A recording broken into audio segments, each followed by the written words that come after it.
সুপ্রভাত সকল প্রিয় ছাত্রছাত্রীদেরকে। আশা করি তোমরা সবাই খুব ভালো আছো। ভালো আছো তো?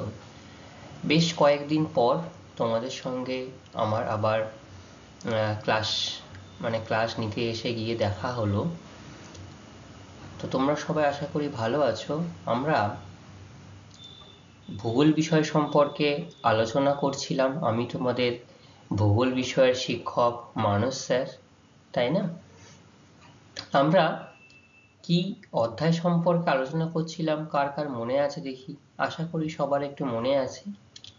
আচ্ছা, খুব ভালো লাগলো শুনে। আমরা ওয়েদারিং অর্থাৎ আবহবিকার সম্পর্কে, অর্থাৎ আবহবিকার যে অধ্যায়টি রয়েছে তোমাদের নবম শ্রেণীর পঞ্চম অধ্যায়, সেই অধ্যায় সম্পর্কে আমরা কয়েকটা ক্লাস ইতিমধ্যে আলোচনা করে ফেলেছি, তাই না?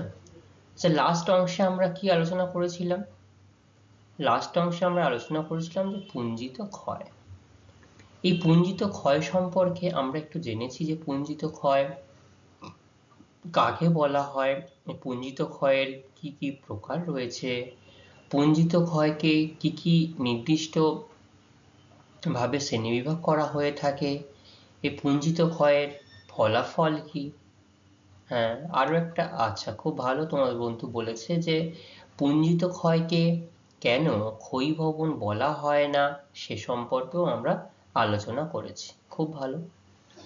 আচ্ছা, তো আমরা এই যে বিগত ক্লাসে আমরা যেটুকু অংশ আলোচনা করেছিলাম, আমি একটু তোমাদের থেকে কয়েকটা দু চারটে একটু প্রশ্ন তোমাদেরকে জিজ্ঞাসা করব। আমি জিজ্ঞাসা করে দেখব তোমরা পূর্বের দিনের এই ক্লাসটা কতটা মনোযোগ সহকারে শুনেছো। এবং যেহেতু আমরা মাঝখানে বেশ কিছুদিন ক্লাস করানো হয়নি, অনেকটা দিন তোমরা হাতে পেয়েছো, তো আশা করি তোমরা খুব ভালোভাবে এই জিনিসগুলো নিজেরা একটু ভালো করে অধ্যয়ন করেছো, ভালো করে জেনেছো, ভালো করে বুঝেছো। তা আমি একটু জাস্ট জানবো, সেটা হচ্ছে খুব সামান্য জিনিস, সেটা আমাকে একটু বলো, পুঞ্জিত ক্ষয় কাকে বলা হয়? কে বলতে পারবে? বলো। হ্যাঁ বলো, পুঞ্জিত ক্ষয় কাকে বলে বলো, আমি শুনছি।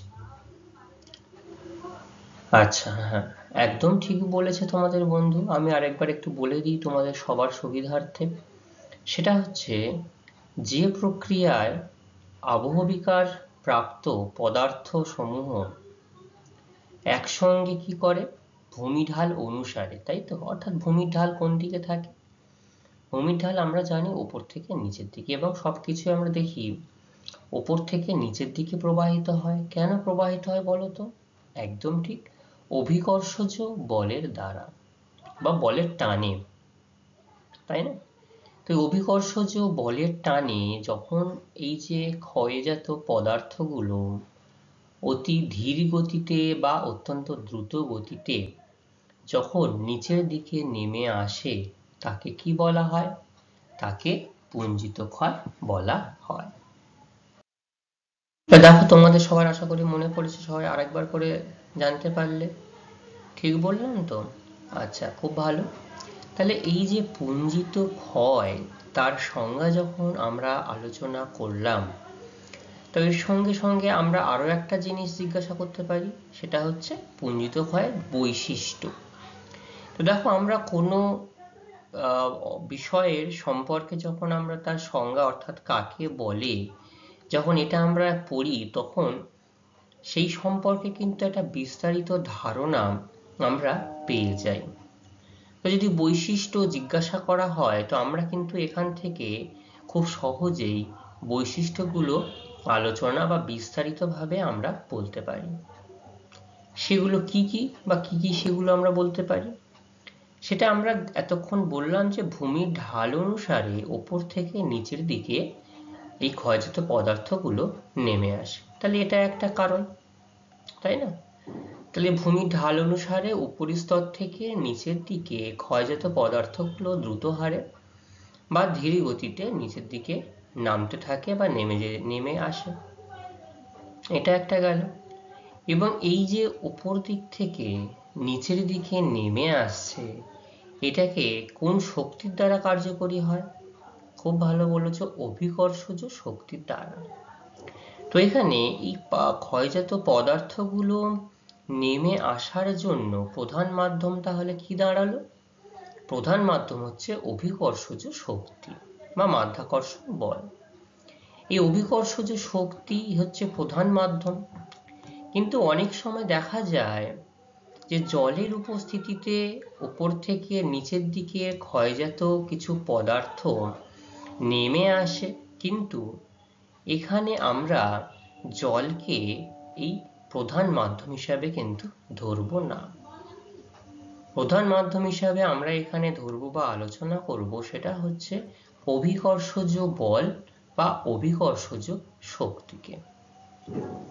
ঠিক আছে? আচ্ছা, এর পাশাপাশি আমরা এটা বলতে পারি যে এই পুঞ্জিত ক্ষয় কিন্তু খুব ধীর গতিতে হতে পারে, আবার অতিরিক্ত দ্রুত গতিতে হতে পারে।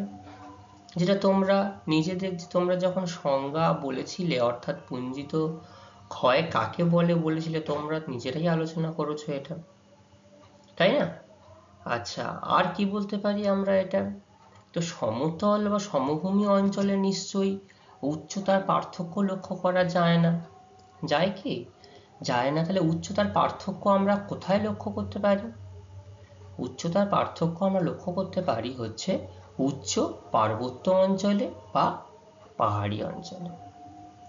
এই পাহাড়ি অঞ্চলে আমরা গেলে দেখতে পাই যে উপর থেকে আমরা যদি পাহাড়ের পাদদেশীয় কোনো অংশে স্থিরভাবে থাকি বা সেখানে লক্ষ্য করি, অনেক সময় পাহাড়ের উপরি অঞ্চল থেকে বিভিন্ন নুড়ি, ছোট ছোট প্রস্তরখণ্ড বা বড় প্রস্তরখণ্ড অনেক সময় ধীর গতিতে বা অনেক সময় দ্রুত গতিতে উপর থেকে কিন্তু নিচের দিকে নেমে আসতে থাকে, তাই না?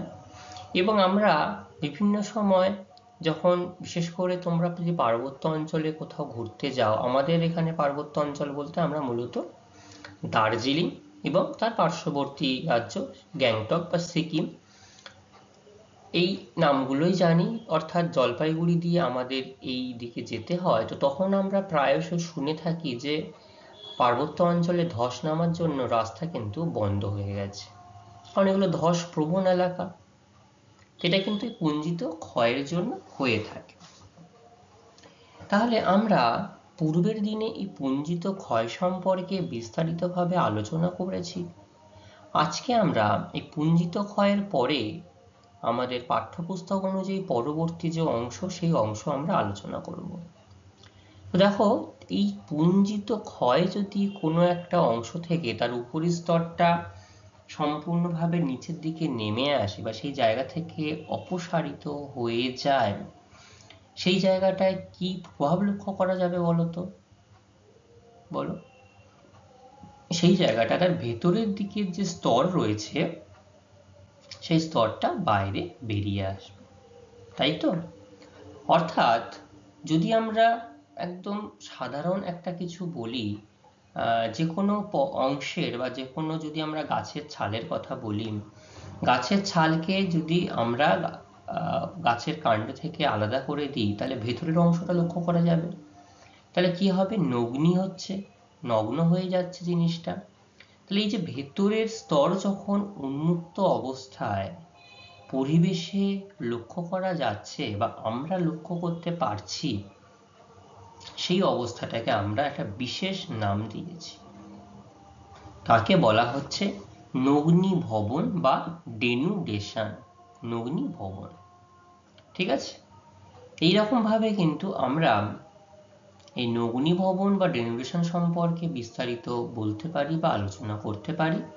আজকে আমরা এই নগ্নি ভবন সম্পর্কে বিস্তারিত আলোচনা করব এবং এই আবহবিকার, নগ্নি ভবন, ক্ষয়ী ভবন, পুঞ্জিত ক্ষয়, প্রত্যেকের মধ্যে কি পার্থক্য রয়েছে, কি সম্পর্ক রয়েছে, কিভাবে আমরা এদেরকে আলাদাভাবে চিহ্নিত করতে পারি, সবটুকু আজকে আমরা ধীরে ধীরে আলোচনা করব।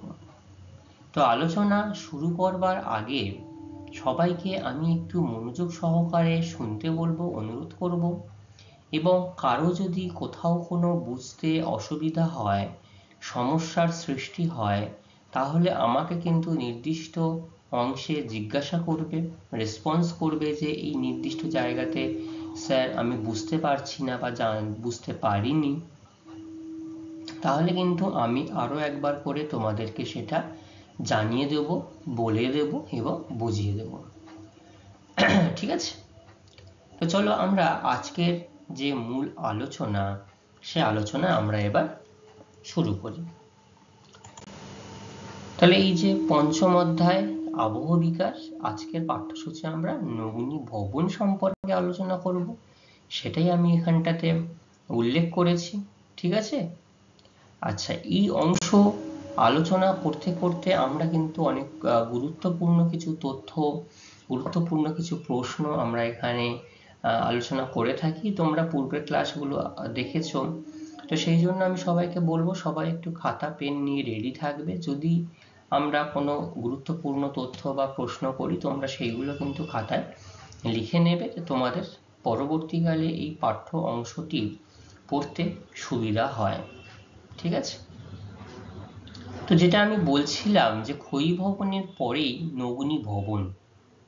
তা আমরা প্রথমে একটু জেনে নিই এই নগ্নি ভবন কাকে বলা হয়। ঠিক আছে? তো বলা হচ্ছে ল্যাটিন শব্দ তার কি, সেটা ডেনুডেয়ার, যার অর্থ হচ্ছে অনাবৃত থাকা, থেকেই এই নগ্নি ভবন শব্দটির উৎপত্তি, অর্থাৎ যেটা ডেনুডেশন। ঠিক আছে? তো কি প্রক্রিয়া এটার উৎপত্তি হচ্ছে, যে বহির্জাত প্রক্রিয়ায়, তাহলে এখানে দেখো বলে দিয়েছে এখানে অন্তর্জাত প্রক্রিয়া কিন্তু সেই অর্থে কাজ করছে না। বহির্জাত যে প্রক্রিয়াগুলি সেগুলো কি কি, আবহ বিকার হতে পারে, পুঞ্জিত ক্ষয় হতে পারে, ক্ষয়ী ভবন হতে পারে। কি কি বললাম? আবহ বিকার, পুঞ্জিত ক্ষয় ও ক্ষয়ী ভবন। এই তিনটি পদ্ধতির যৌথ ক্রিয়াশীলতায় ভূপৃষ্ঠের উপরিভাগের শিলাস্তর বিচ্ছিন্ন হয় এবং কি হয়, অপসারিত হয়ে যায়। তাহলে হয়ে গেলে নিচের শিলাস্তর কি হচ্ছে, ভূপৃষ্ঠে উন্মুক্ত হয়ে পড়ে। তার মানে ধরো যদি কোনো একটা স্তর লক্ষ্য করা যায়, ধরো এরকম ভাবে অনেকগুলো স্তর আমরা লক্ষ্য করতে পারছি, দু তিনটে স্তর, তাহলে আমি যদি ওপরের স্তরটা এরকম যদি অপসারিত হয়ে যায়, তাহলে নিচে যে শিলাস্তরটি রয়েছে সেই শিলাস্তরটি কি হবে, ভূপৃষ্ঠে উন্মুক্ত হয়ে পড়বে, তাই না? এবং যে উচ্চতা ছিল সেই উচ্চতা বলতো হ্রাস পেল না বৃদ্ধি পেল, সেই উচ্চতা কিন্তু বেশ খানিকটা হ্রাস পেয়ে গেল। তাহলে এই সম্পূর্ণ প্রক্রিয়াকে আমরা কি বলছি, এই সম্পূর্ণ প্রক্রিয়াকে আমরা বলছি নগ্নি ভবন। বোঝা গেল? আচ্ছা, তাহলে এই সম্পূর্ণ যে প্রক্রিয়া, যেটা কি কি প্রক্রিয়া, যে নির্দিষ্ট বহির্জাত প্রক্রিয়া, অর্থাৎ সেখানে কি কি কাজ করছে, আবহ বিকার, ক্ষয়ী ভবন আর তার সাথে পুঞ্জিত ক্ষয়।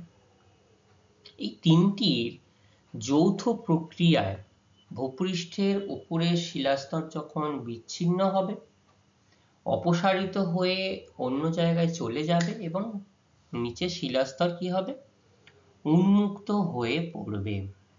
ঠিক আছে?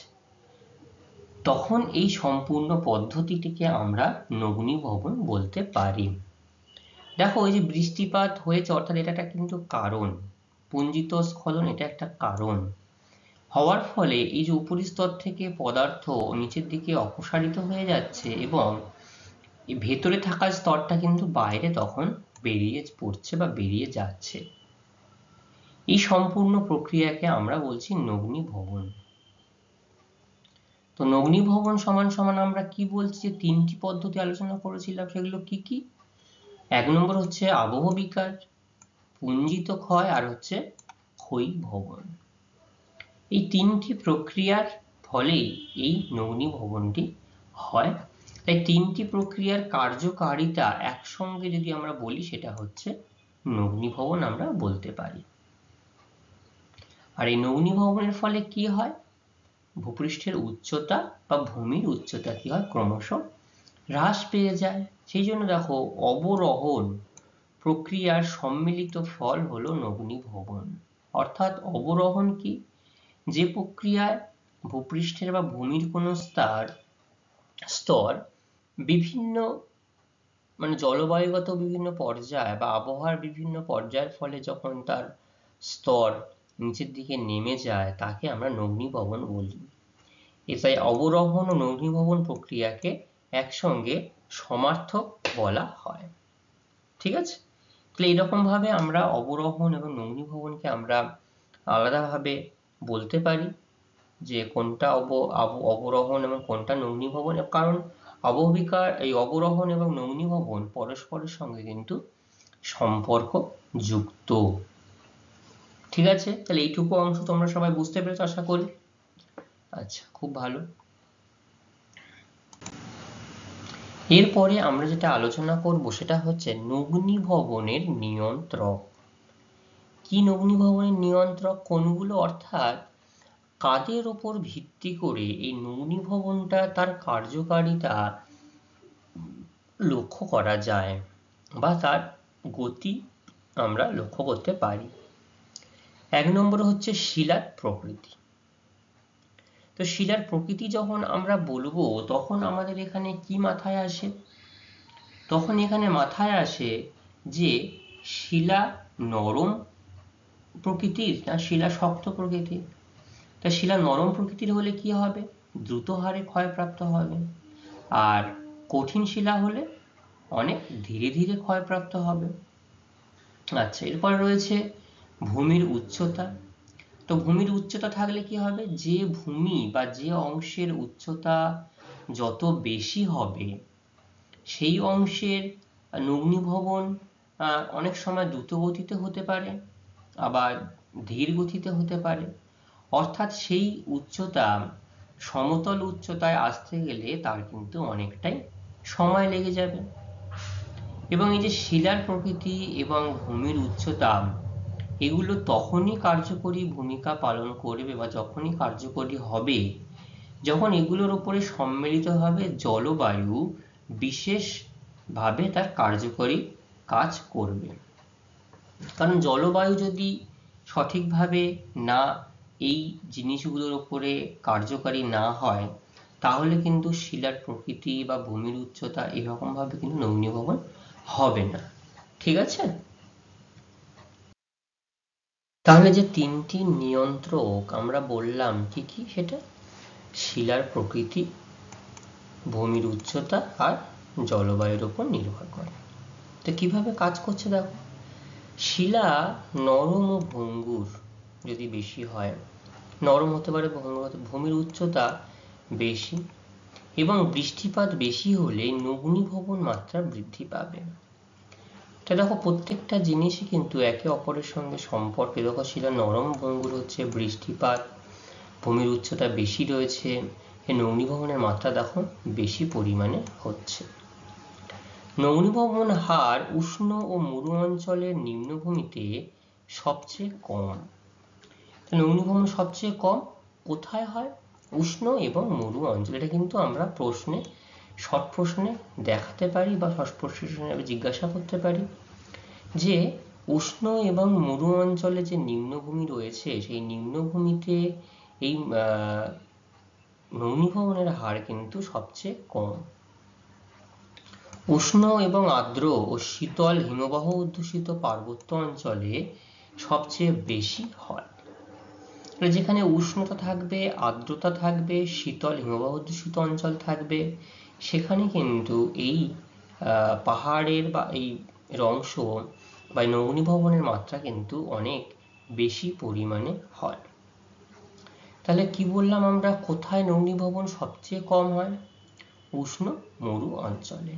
কারণ এখানে উষ্ণ মরু অঞ্চলে কি বৃষ্টিপাত হয়? তাহলে বৃষ্টিপাত হয় না এবং এখানটাতে সেরকম শিলার উপস্থিতি বা ভূমির বড় বড় উচ্চতা এখানে লক্ষ্য করা যায় না, তাই জন্য এখানে নগ্নীভবনের মাত্রা কম। আবার যেখানে এই যে হিমবাহ অধ্যুষিত অঞ্চল, যেখানে পাহাড় বা পাহাড়ি অঞ্চল যখন অনেকটা উঁচু থাকে, তার সঙ্গে উষ্ণ আর্দ্রতা থাকে, অর্থাৎ বৃষ্টিপাত বা বরফ গলা জল যাই বলি না কেন আমরা সেখানে কিন্তু তার উপস্থিতি লক্ষ্য করতে পারি।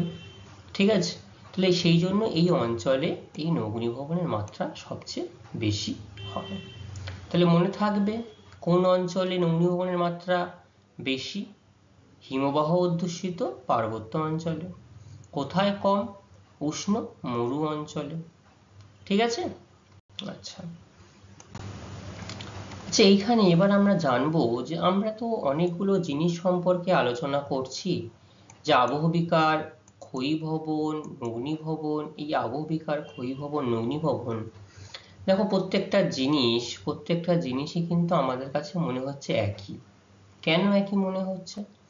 কারণ এখানে উপরের স্তর কিন্তু সম্পূর্ণভাবে আমরা দেখছি শিলাস্তর বা শিলা চূর্ণ বিচূর্ণ স্তর আমরা লক্ষ্য করতে পারছি। ঠিক আছে? তো এইখানটাতে সেই জন্য আমরা আলাদাভাবে আলোচনা করব যে আবহবিকার, ক্ষয়ীভবন এবং নগ্নীভবনের মধ্যে কি সম্পর্ক লক্ষ্য করা যায়। ঠিক আছে? আবহবিকার ও ক্ষয়ীভবন দুটি সম্পূর্ণ আলাদা একটি প্রক্রিয়া। কেন আলাদা প্রক্রিয়া সেটা দেখো। তবে গভীরভাবে আবার সম্পর্কযুক্ত আমরা বলতে পারি। কেন সম্পর্কযুক্ত বলতে পারছি বা পারি? আবহবিকারে স্থিতিশীল প্রাকৃতিক শক্তি দ্বারা কি হয়, শিলা চূর্ণ বিচূর্ণ ও বিয়োজিত হয়ে সেই নির্দিষ্ট স্থানে পড়ে থাকছে। আবহবিকার কি আমার মনে আছে তো? তাহলে আবহবিকারের যে স্থিতিশীল প্রাকৃতিক শক্তির দ্বারা সেই স্থানে শিলা চূর্ণ বিচূর্ণ হয়ে এবং বিয়োজিত হয়ে সেই উৎপত্তি স্থলে কিন্তু পড়ে থাকছে, এবং উৎপন্ন পদার্থের সেই অর্থে কিন্তু স্থানচ্যুতি ঘটে না বা হয় না। তাই এটিকে আমরা কি প্রক্রিয়া বলি? স্থৈতিক প্রক্রিয়া বলতে পারি। ঠিক আছে? আবার ক্ষয়ীভবনের সঙ্গে কি হচ্ছে? ক্ষয়ীভবনে আবার স্থিতিশীল প্রাকৃতিক শক্তি, আবার তার সাথে গতিশীল প্রাকৃতিক শক্তি। ঠিক আছে? তাহলে স্থিতিশীল প্রাকৃতিক শক্তি এবং গতিশীল প্রাকৃতিক শক্তি কি করে? শিলাস্তরের চূর্ণীকরণ করছে, বিয়োজন হচ্ছে, ক্ষয় এবং উৎপন্ন পদার্থ অন্যত্র পরিবাহিত হচ্ছে। ঠিক আছে? সুতরাং ক্ষয়ীভবন একটি গতিশীল প্রক্রিয়া। তাই আবহবিকার কি হচ্ছে? আবহবিকার যে তোমার যে প্রাকৃতিক শক্তির যে ক্ষয় এবং অপসারণকে একত্রে ক্ষয়ীভবন বলা হচ্ছে। কারণ আমরা ক্ষয়ীভবন জেনেছিলাম যে অপসারণ প্লাস আবহবিকার একসঙ্গে ক্ষয়ীভবন হচ্ছে। তাই জন্য আবহবিকার ও ক্ষয়ীভবন পরস্পরের সঙ্গে কিন্তু পরিপূরক হিসাবে আমরা কাজ করতে দেখেছি। আবহবিকারে অপসারণ যুক্ত না হলেও ক্ষয়ীভবনে কিন্তু স্থানচ্যুতিকরণ অপরিহার্য। কারণ আমরা দেখেছি যে আবহবিকার জাত পদার্থগুলো সে নির্দিষ্ট স্থানেই কিন্তু পড়ে থাকে, তাই না? কিন্তু ক্ষয়ীভবনে কিন্তু স্থানচ্যুতি অবশ্যই হবে। শিলাস্তর যত বেশি আবহবিকারগ্রস্ত হয়, ক্ষয়ীভবন তত দ্রুত হারে হয়। আবার শিলাচূর্ণ অপসারিত হয়ে পুনরায় আবহবিকারে সাহায্য করে। আবার ক্ষয়ীভবনের মাধ্যমে নিচের শিলাস্তর উন্মুক্ত হলে তার উপরে কিন্তু আবার আবহবিকার কার্যকরী হয়। কারণ এই যে অংশটা দেখো, এখান থেকে যদি একটা অংশ চলে গেল, ক্ষয়ীভবন হয়ে গেল, যে স্তরটা ভূপৃষ্ঠে উন্মুক্ত হয়ে গেল তার উপরে কিন্তু পুনরায় আবার আবহবিকার বা ক্ষয়ীভবন বা নগ্নীভবন প্রক্রিয়া কাজ করতে পারে। কারণ একবার যদি সেই ভূমিরূপের পরিবর্তন হয়, তার মানে এইটা নয় যে তার উপরে আর কোনো নতুন করে এই প্রাকৃতিক শক্তি, আবহবিকার, ক্ষয়ীভবন বা নগ্নীভবন সেখানে কাজ করবে না। কারণ তার উপর নতুন করে আবার তার শক্তি প্রক্রিয়া কাজ করবে। ঠিক আছে? নগ্নীভবনে আবহবিকার পুঞ্জিত ক্ষয় এবং ক্ষয়ীভবনের মাধ্যমে ভূপৃষ্ঠের শিলাস্তর কি হচ্ছে? অপসারিত হয়ে উচ্চতা হ্রাস পেয়ে যাচ্ছে এবং নিচের মূল শিলাস্তর উন্মুক্ত হয়ে যাচ্ছে। নতুন করে আবহবিকার ও ক্ষয়ীভবন শুরু হচ্ছে। সুতরাং এই যে তিনটি প্রক্রিয়া, কোন তিনটি প্রক্রিয়া? আবহবিকার, ক্ষয়ীভবন আর তার সঙ্গে নগ্নীভবন। সম্পূর্ণ বিপরীতধর্মী বা ভিন্নধর্মী হলেও পরস্পরের সঙ্গে কিন্তু পরিপূরক এবং সহায়ক আমরা বলতে পারি। ঠিক আছে, তো এরকম ভাবে আমরা আবহবিকার, ক্ষয়ীভবন, নগ্নীভবনের মধ্যে আলাদাভাবে সম্পর্ক লক্ষ্য করতে পারি। ঠিক আছে, বোঝা গেল সবার এটা? আচ্ছা, এবার আমরা আলোচনা করব এই যে আবহবিকার এবং ক্ষয়ীভবন, তাদের মধ্যে কি কি পার্থক্য লক্ষ্য করতে পারি। যদি বৈশিষ্ট্য জিজ্ঞাসা করা যায় তাহলে কিন্তু এই বাঁদিকের যে ভিত্তি, যে পয়েন্টগুলো দেওয়া হয়েছে, এই পয়েন্টগুলোকে উল্লেখ করে বা কারণগুলোকে উল্লেখ করে তোমরা কিন্তু সহজে এই আবহবিকার বা ক্ষয়ীভবনের বৈশিষ্ট্য তোমরা এই পার্থক্যের অংশ থেকে তোমরা আলোচনা করে বলতে পারবে। ঠিক আছে, তো প্রথমে আমরা দেখি আবহবিকার আর ক্ষয়ীভবনের মধ্যে কি পার্থক্য লক্ষ্য করা যাচ্ছে। তো বলা হচ্ছে আবহবিকার হচ্ছে স্থিতিশীল প্রাকৃতিক শক্তি। সেখানে কি কি কাজ করছে? বায়ুর উষ্ণতা, বৃষ্টিপাত এবং বিভিন্ন গ্যাস বা আর্দ্রতা এখানে কার্যকরী ভূমিকা পালন করছে, যাদের দ্বারা আবহবিকার ঘটে। আর ক্ষয়ীভবন গতিশীল প্রাকৃতিক শক্তি। কোনগুলো? নদী, বায়ু, হিমবাহ এবং তার সঙ্গে সমুদ্র তরঙ্গ দ্বারা ক্ষয়ীভবন ঘটে। ঠিক আছে, স্থানচ্যুতি কি হয়? এক্ষেত্রে উৎপন্ন শিলাচূর্ণের কোনো প্রকার অপসারণ হয় না, নির্দিষ্ট স্থানেই পড়ে থাকে, তাই এটি একটি স্থৈতিক প্রক্রিয়া। কিন্তু ক্ষয়ীভবনের ক্ষেত্রে উৎপন্ন শিলাচূর্ণ অন্যত্র পরিবাহিত হয়, তাই এটি একটি গতিশীল প্রক্রিয়া আমরা বলতে পারি। আবহবিকার এই পদ্ধতিটি খুবই ধীর গতি সম্পন্ন একটি প্রক্রিয়া, আর ক্ষয়ীভবন এটা খুব দ্রুত গতি সম্পন্ন একটি প্রক্রিয়া। ঠিক আছে, তাই দেখো পার্থক্যগুলো কিন্তু খুব সহজ এবং সাধারণভাবে বলা হয়েছে, তোমরা যাতে খুব সহজেই এগুলো বুঝতে পারছো। আবহবিকারের ফলে নিচের মূল শিলা স্তর উন্মুক্ত হয় না, কিন্তু ক্ষয়ীভবনের ফলে নিচের মূল শিলা স্তর বাইরে বেরিয়ে পড়ে। ঠিক আছে, তাহলে এইরকম ভাবে আমরা আবহবিকার এবং ক্ষয়ীভবনের পার্থক্য বলতে পারি। বুঝতে পারলে তোমরা আশা করি সবাই। প্রাকৃতিক শক্তি তাহলে কি কি কাজ করছে? বায়ুর উষ্ণতা, আর্দ্রতা, বৃষ্টিপাত, বিভিন্ন গ্যাস। ক্ষয়ীভবনে নদী, বায়ু, হিমবাহ বা সমুদ্রতরঙ্গের কাজ। আবহবিকার স্থৈতিক প্রক্রিয়া, এটা গতিশীল প্রক্রিয়া। আবহবিকার ধীরগতি সম্পন্ন প্রক্রিয়া, এটা দ্রুতগতি সম্পন্ন প্রক্রিয়া। নিচের মূল শিলাস্তর উন্মুক্ত হয় না, আর ক্ষয়ীভবনের ক্ষেত্রে নিচের মূল শিলাস্তর বাইরে বেরিয়ে পড়ে। ঠিক আছে, এবার আমরা আলোচনা করব আবহবিকার এবং নগ্নীভবন। তো আবহবিকার সম্পর্কে তোমরা তো বুঝতেই পারলে, জানতেই পারলে, সেই একই জিনিসগুলো বলা হয়েছে, এর সঙ্গে পরিবর্তন কি রয়েছে দেখো। এই স্থিতিশীল প্রাকৃতিক শক্তির দ্বারা বায়ুর উষ্ণতা, আর্দ্রতা, বৃষ্টিপাত, বিভিন্ন গ্যাসের জন্য আবহবিকার ঘটে। আর নগ্নীভবন ঘটে কিভাবে?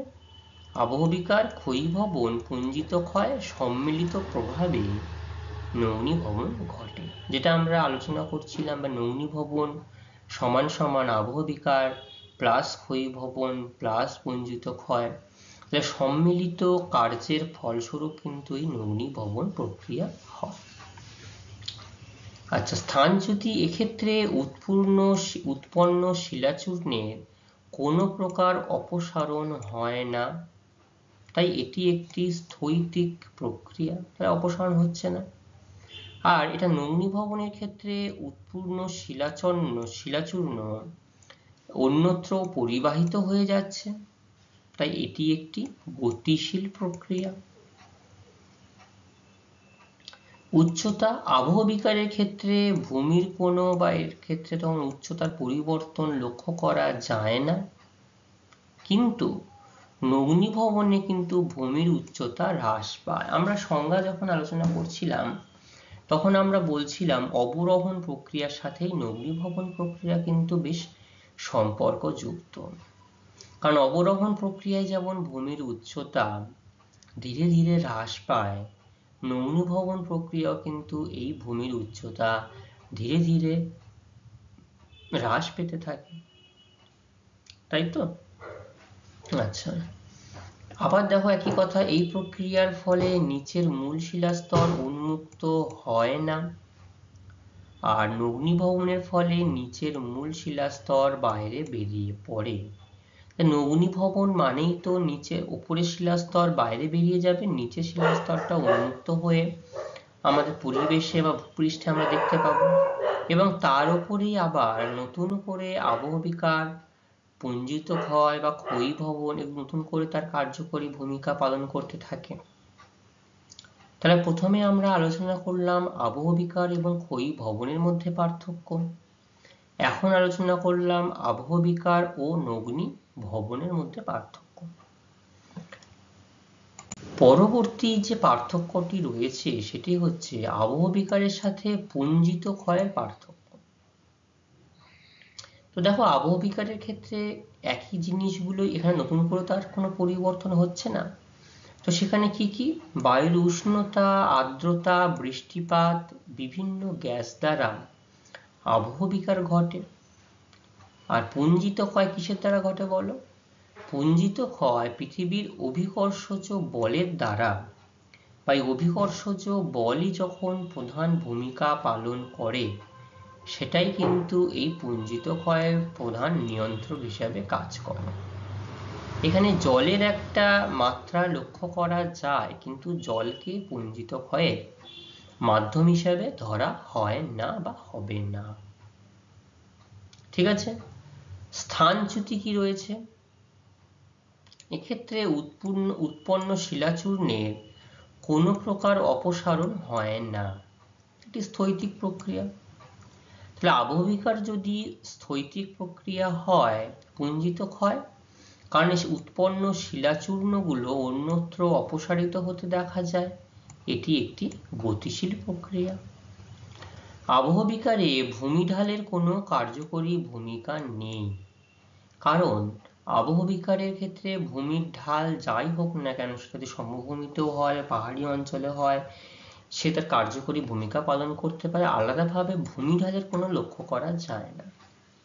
কিন্তু ভূমিঢালের উপর পুঞ্জিত ক্ষয়ের তীব্রতা নির্ভর করে, কারণ ভূমিঢাল যত বেশি খাড়াই হবে, পুঞ্জিত ক্ষয়ের মাত্রাও কিন্তু তত বেশি হবে। এই প্রক্রিয়ার ফলে বিপর্যয় এবং দুর্যোগের সম্ভাবনা থাকে না বললেই চলে। কি করে থাকবে? কারণ এটা স্থৈতিক প্রক্রিয়া। কারণ আবহবিকার জাত চূর্ণ বিচূর্ণ পদার্থগুলো সেই নির্দিষ্ট স্থানেই পড়ে থাকছে, কিন্তু পুঞ্জিত ক্ষয়ের প্রভাবে ধস নামতে পারে, হিমানি সম্প্রপাত হতে পারে এবং বিপর্যয় ও দুর্যোগ সৃষ্টি করতে পারে। এই জিনিসগুলো কিন্তু লক্ষ্য করা যায় পুঞ্জিত ক্ষয়ের ক্ষেত্রে। ঠিক আছে, আচ্ছা, এবার আমরা সর্বশেষ যে পার্থক্য সেটা জানবো, সেটা হচ্ছে পুঞ্জিত ক্ষয় আর ক্ষয়ীভবন। পুঞ্জিত ক্ষয় যেটা অভিকর্ষজ বলের দ্বারা হয়, এবং অভিকর্ষজ বল এখানে প্রধান নিয়ন্ত্রক হিসাবে কাজ করে। এখানে প্রাকৃতিক শক্তির ভূমিকা খুবই কম থাকে। ঠিক আছে, কারণ অভিকর্ষজ বলই এখানে প্রধান মাধ্যম। আর ক্ষয়ীভবনের ক্ষেত্রে নদী, বায়ু, হিমবাহ বা সমুদ্র তরঙ্গ দ্বারা ক্ষয়ীভবন ঘটে, তাই তো? স্থানচ্যুতি, কারণ পুঞ্জিত ক্ষয় যেহেতু পাহাড়ের ঢাল অংশ ভূমিঢাল অনুযায়ী হয়, তাই এটা খুব দ্রুত গতি সম্পন্ন একটি প্রক্রিয়া। আর ক্ষয়ীভবন সেখানে একটা ধীর গতি সম্পন্ন প্রক্রিয়া। খাড়া ঢালে পুঞ্জিত ক্ষয়ের তীব্রতা অধিক হয়ে থাকে, কারণ আমরা একটু আগে বললাম বা এখনো বলছি যে যদি পাহাড়ের উচ্চতা বা ঢাল যদি খাড়ায় হয়, তাহলে সেখানে তীব্রতা কিন্তু অধিক হবে পুঞ্জিত ক্ষয়ের। আর ক্ষয়ীভবনের ক্ষেত্রে মৃদু বা খাড়া ঢালের কোনো কার্যকরী ভূমিকা নেই। ঠিক আছে, অর্থাৎ যদি খাড়া ঢালও হয় বা মৃদু ঢালও হয়, সেখানে ক্ষয়ীভবন কিন্তু তার কার্যকরী মাত্রা একই রকম লক্ষ্য করা যায়। ধস, হিমানি সম্প্রপাত, বিপর্যয় ও দুর্যোগ সৃষ্টি করে পুঞ্জিত ক্ষয়, কিন্তু ক্ষয়ীভবনের মাধ্যমে কোনো বিপর্যয় বা কোনো দুর্যোগের সম্ভাবনা প্রায় থাকে না বললেই চলে। তাহলে বোঝা গেল আমরা যে 4টি পার্থক্য আলোচনা করলাম, আশা করি তোমরা সবাই খুব বুঝতে পেরেছো ভালো করে। পরবর্তী ক্লাসে কিন্তু আমি এখান থেকে তোমাদেরকে জিজ্ঞাসা করব যে তোমরা কি কত ভালোভাবে এই পার্থক্যগুলো জানতে পেরেছো বা বুঝতে পেরেছো। ঠিক আছে? এতক্ষণে আমরা যে বিষয় সম্পর্কে বা বিষয়বস্তু সম্পর্কে আলোচনা করলাম, অর্থাৎ নগ্নীভবন, এই নগ্নীভবনের সাথে আবহবিকার বা ক্ষয়ীভবনের কি সম্পর্ক লক্ষ্য করা যায়, নগ্নীভবনের সংজ্ঞা, নগ্নীভবনের নিয়ন্ত্রক কি, নগ্নীভবন কোন অংশে বেশি কার্যকরী, কোন অংশে কম কার্যকরী, সবকটা অংশ কিন্তু আমরা ইতিমধ্যে আলোচনা করেছি এবং অনেকগুলো পার্থক্য এখানে আলোচনা আমরা করেছি। তো সেইখান থেকে কিছু গুরুত্বপূর্ণ বাছাই করা প্রশ্ন আমি তোমাদের সামনে রাখলাম। আশা করি তোমরা প্রশ্নগুলো সবাই ভালোভাবে বুঝতে পারছো, জানতে পারছো এবং এই প্রশ্নগুলো তোমরা ভালোভাবে নোট ডাউন করে নাও। পরবর্তী ক্লাসে আমরা এই অংশ থেকে তোমাদেরকে আমি প্রশ্ন জিজ্ঞাসা করব। ঠিক আছে? আজকের আলোচনা আমাদের এই পর্যন্তই থাকবে। পরবর্তী অংশে আমরা এই নগ্নীভবনের যে পরবর্তী অংশ রয়েছে সেই সম্পর্কে বিস্তারিতভাবে আমরা আলোচনা করব। ততক্ষণে তোমাদেরকে যে অংশ আজকে আলোচনা করলাম পাঠ্যপুস্তক অনুযায়ী, সেটি সম্পর্কে বিস্তারিতভাবে তোমরা পাঠ্যপুস্তক থেকে দেখে আসবে এবং যে গুরুত্বপূর্ণ প্রশ্নগুলো আলোচনা করা হলো সেই প্রশ্নগুলো তোমরা দেখে আসবে। পরবর্তী দিনে ক্লাসের শুরুতেই আমরা এইগুলো সম্পর্কে আলোচনা করব। সবাই খুব ভালো থাকবে। সবাইকে অসংখ্য ধন্যবাদ।